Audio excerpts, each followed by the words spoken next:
Now, we've told you about the surge in violent crimes in Cincinnati since the pandemic began. Now, city leaders are taking steps to fight it. The most recent figures from Cincinnati police show a 433% increase in homicides in April compared to the average of the past 3 years. That works out to 16 homicides between April 5th and May 2nd. There was an increase in shootings in April that was higher than the number of people who died of coronavirus in April. All right, so here's the question. How do you fight that when the pandemic makes the challenging work of policing even more difficult and the city's finances are in a tailspin? Well, as WCPO 9 News reporter Sina Gebra-Abs shows us, it's all about shifting resources.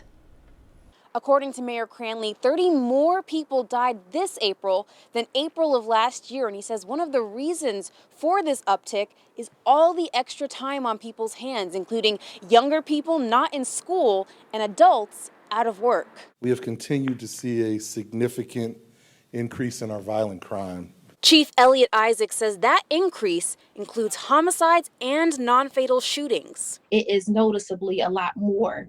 And what's really concerning is that, especially the ones that I've read about on the west side, is that these shootings are happening in the middle of the day when innocent people are outside. Tiara Powell with the East Westwood Improvement Association says the recent uptick has even shaken neighbors who are fairly used to the violence. We have residents that are afraid to actually walk to a store that's just a few blocks down or a couple houses down from them because of the gun violence that has happened down there. There are a number of individuals that have utilized this unprecedented time in our nation to inflict violence on our communities. Chief Isaac says he's now dedicated more officers to the gang unit as well as a gun violence task force. He's also assigned more officers to searching for wanted individuals.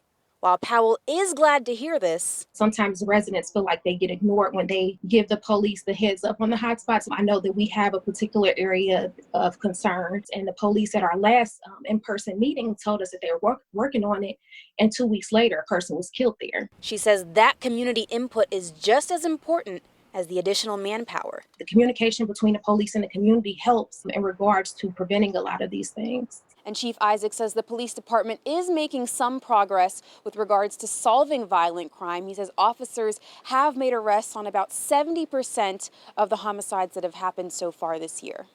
In Cincinnati, Sina Gebra-Abs, WCPO 9 News.